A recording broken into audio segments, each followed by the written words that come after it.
Good morning, everybody. Brian LaRose here. I'm so glad to be with you today. I'm the founding member of the Friends of Oak Ridge Motorsports Park group, and we are so excited that we're joined today by Rusty Bittle, the founding partner of Oak Ridge Motorsports Track.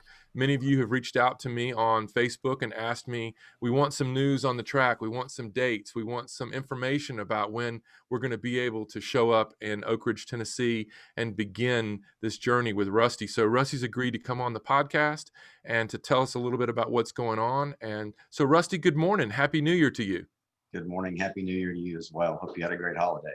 We did, and I know a lot of our racers got a lot of new stuff from Santa Claus, who left stuff under their tree, and new helmets, new shoes, and new Hans devices, and we're ready to go racing in 2021. So we're super excited about your track and what's coming. So let's start there. Are we going to be able to race in 2021? What's kind of your time frame for construction, and what are you looking at in terms of the schedule? So my time frame is probably a bit more aggressive than what the government bodies are going to allow, but I think our initial plans were hopefully to break ground in the spring. Unfortunately, the city of Oak Ridge did not have a zoning ordinance that a motorsports park fell within. So they are currently working, I think, as quickly as possible to create a new zoning ordinance that will include the motorsports park, the amenities that we plan to do within the motorsports park. The schedule that I'm being told is they've had several commission meetings up until this point, discussing and kind of refining the actual zoning. They are supposed to go to commission in January for the vote on the new zoning ordinance. At that point, it goes to 2 more readings at City Council. So those are pretty important meetings. So it should be January, February, March. And then at that point, I have to start my rezoning process. It as well has 3 stops, the commission, the city council, and the city council a second time. Okay, that sounds like a complex road to navigate, but we want to go and walk that walk with you. So, what are the things that the racing community here in East Tennessee and throughout the Southeast can do to support you through that process? Do you need letters? And with COVID, things are a little different in terms of meetings and such. But what can the racing community do to support you in your journey through those gates? So I think support, as you know, anytime someone opposes things, they put the time into it. When people are typically for things and they have a busy life, they don't have time to put into it. So we are getting quite a bit of pushback from some of the people that live on the west end of Oak Ridge. I think they don't quite understand the concept. I do understand their concerns for noise, etc. But I think we need to get as aggressive on our side with the IDB, the commission, the city council, the mayor, the city manager, and most importantly at this point, I'm not sure if you know, but there's 3 parcels of land, and there are 2 strips between those parcels that DOE currently own. DOE is reviewing on turning those parcels over to the city so that it can be a contiguous piece of property. So not only the commission and the city council, but DOE had a period for comments, and unfortunately most of those comments, like I said, were negative. So I think even still putting letters into DOE showing support of this would be huge as well. Well, we did get the word out, Rusty, when that was very early on when you and I met, and I did get the word out through this community and through the racing community in the Southeast. So I assure you, there were over 100 letters written from racers and crews, race teams and principals that were written to DOE. It just sounds like, as you said, people who are opposition is very easy to roust and get them fired up. And what we have to do is rouse the racing community and the business community. And I think that's something that, that the area I want to go next with you is these motorsports parks, when they go in, when they're in partnership with the community and the community is backing it and the businesses are backing it, can have a really nice economic impact in terms of hospitality, in terms of restaurants, in terms of hotels and retail.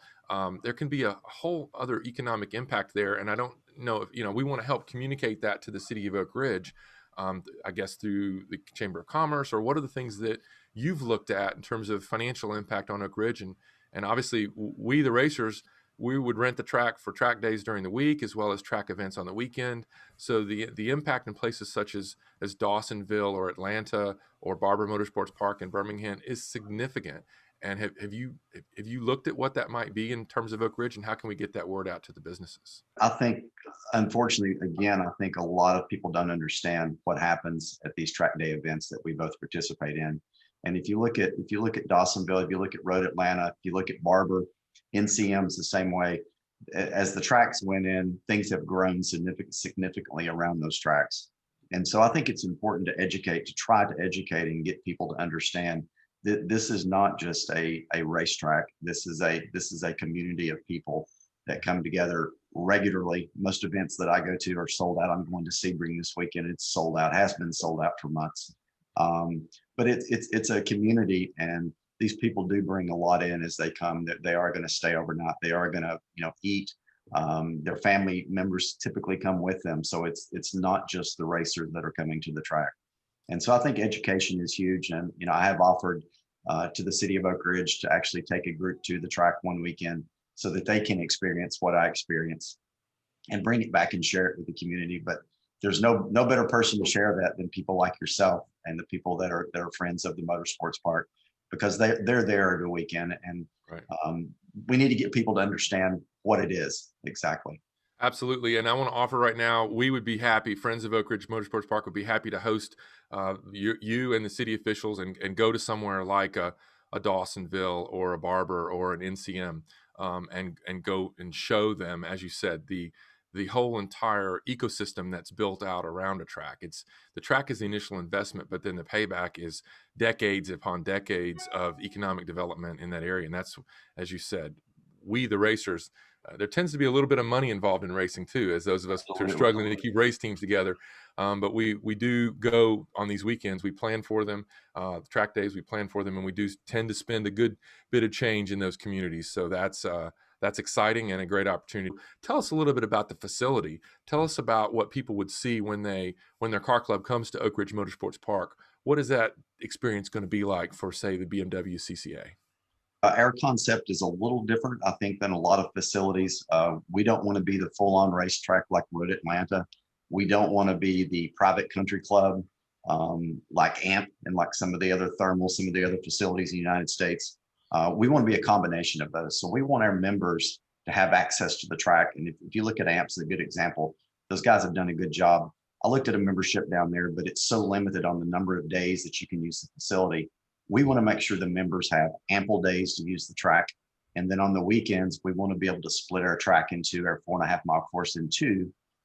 That way the members still have track on most weekends. And we can also do HPD events. We can cater to the car clubs, the enthusiasts, anyone that wants to rent and use the facility.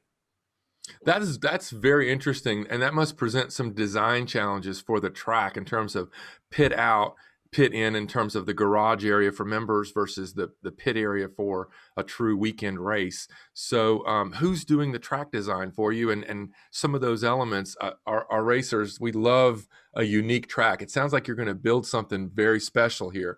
So who's partnering with you on the design? So we engaged Tilke early on. I'm sure being an F1 fan, you know who Tilke is. Absolutely. They've designed most of the F1 tracks throughout the world. They've designed quite a few tracks in the States as well. They're currently working with AMP on their phase 2 portion of the track, from what I've been told. So they will be involved through the process. I'm sure you've seen our concept plan that's floating around the internet. That will change somewhat, obviously. That was a very preliminary concept plan. But we want our facility to be what I refer to as a multifaceted entertainment destination. And I got that quote from a friend of mine. David. I actually love that. That's great. Yeah, That's great. Let's try to appeal to everybody, right? Absolutely. So we want the family to be able to come, and we want other things for people to do at the track other than get in a car. And so I think that's where, in my opinion, some of the facilities, Road Atlanta is probably one of my favorite tracks. I love the facility, but there's just nothing there. There's really no formal camping. There's no garages. There's no condos. There's no restaurants. And there's just so much more that can be a part. And Barber's a great example. Barber is a beautiful facility, but they just don't have any amenities. They have a very nice museum. So there was the vision there, but they didn't very carry the vision to completion. So I have a lot of people that I'm friends with that are karters. I have 3 of them in my family. We have a nice kart sitting out there in the shop. You're a karter as well. Carter. So AMP's got a really cool thing going with the karting track and a facility there for the younger kids to do driver development and learning in a safe environment there. Is that something you've considered, having an infield area with the karts like AMP, or is that at Absolutely. later stage? Yeah, absolutely. If you look at our concept plan, we do have a karting facility on there. Excellent. It is out away from the track, so it's not an infield facility. It's over and kind of functions on its own. Okay. And back to your question, when could we get on the track? My goal would be possibly to at least get the kart track done by the end of year this coming year. Wow. Use that, to get people in. I think karting is tremendous. It's a great step into racing. I don't think a lot of people, when you say karting, they think go-kart. They think, what we grew up as young kids.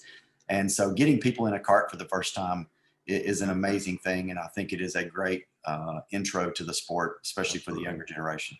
Absolutely. Are you going to partner with a particular kart provider? Are you going to do electric karts? Are you going to do gasoline powered? Shifter karts? What are your thoughts? And I'm sorry, the karter guys want me to ask that question. Yeah. So we'll probably do tag karts if I had to guess, and stick to the gasoline. Great platform. Yeah, great platform. And so I'm sure there will be some people show up with shifter karts and other top karts, but we will probably focus on tag karts initially. Oh, I can bring my kart and put it on your track? Absolutely. Oh, okay. Absolutely. So it's rental or bring your own. So we will have a membership there as well, and then Okay. we will have public access to the track as well. So it'll be a dual purpose facility as well. I love that. That's another one of those hybrid things where you're trying to appeal to more people. So Absolutely. some tracks don't let you bring your own equipment in, but I love the fact that you're gonna offer that. We know, and we've been friends with Jeremy down in Atlanta. We know there are challenges with getting a track built. And keeping it open and staying open, and there's environmental challenges and noise ordinances and things. So we want to know how that's going. What are some of those challenges that you're facing? What are your thoughts in terms of getting the community on board? Obviously, this outreach is an important part of that, but what are some other things that you plan on doing to try to abate the noise and the other concerns that the community have? Absolutely. So, first off, we do understand their concerns. It's important. We want the community to be involved in this. There's one area off of Whippoorwill, which is the road that's closest to the facility. It's about a mile away. Mm-hmm. Unfortunately, we do have the Borsch that is between us and that community. So there's about 3,000 acres there that is fully wooded. The UCOR had done some sound testing. They hired an independent company to do some sound testing for the processes of turning over these access easements, these environmental easements. As well, we've done some very informal testing with some pretty raucous cars down on the boulevard that's existing. We have yet to find a car that we can actually hear at the end of the cul-de-sac. So we feel that the noise is not going to be an issue. We did take we had 3 straight pipe race bikes that we ran at the same time. We could hear we could hear the motorcycles in the distance, but we could not get a decibel reading on them. And as you know, those are pretty obnoxious bikes. We would probably not run those on the track unless it was a full race weekend, maybe. Absolutely. So that is our biggest challenge at this point, is getting people to understand. Unfortunately, when you mention, we call it Motorsports Park, not a racetrack, because we're not building a racetrack. But people think Atomic Speedway, people think Bristol, NASCAR, and those cars are very loud. It is a very different environment. So that is our biggest problem at this point, is getting to understand that our concept is not Atomic in Bristol. So, Rusty, thank you so much for being with us here today on the Friends of Oak Ridge Motorsports Park podcast. And thank you to the listeners out there. It has been a great conversation. The racing community is going to support you with our dollars, with our cars and our teams and our families, our track days. I've had multiple vendors contact me already. Put me in touch with Rusty. I want to work with him. I want to partner with him. I want to do food services for the facility. I want to do photography services. I want to do safety equipment services. So there's just a lot of people that are excited about this, and I can't even tell you how far this is going to go with this PR. So I want to invite you back if you have an update on the track or an update on the regulatory gates that you talked about in one of the earlier segments. We want to support on that. So if you have a specific need, come back to me. We'll do another quick podcast. I'll get it out there, and we'll get our racing community behind, because we really are the friends of Oak Ridge Motorsports Track. We want to do everything we can to encourage you, to encourage the developers, to encourage the track designers and the teams to come here. And, just really, really appreciate you taking time to spend with us here at the beginning of the year, and looking forward to a great 2021. So any closing words from you on how we can partner together and what the racing community can do to make this a reality as soon as possible? I think doing some regular podcasts and doing some updates, it is a great idea. At some point, back to your point, there are a lot of people that want to be involved, that have input, that have ideas. And at some point, I want everyone to know we will start regularly meeting with people and letting people give us some ideas. We're not the know-alls here. What we want, there's a lot of knowledge amongst all the people that race in this area. So we want to be able to get input and get ideas, get them involved in the process at some point. So that will be coming, and I want people to know that. Like you said, thank you for taking your time and supporting us, and thank all the racers and all the weekend warriors that have been helping. The first commission meeting that the IDB voted at, I don't know how many people showed up. I didn't invite anybody. There were hundreds of people that came, and I had no idea that the motorsports community was as big as it is in this area. And as time has went on, I've learned it is huge.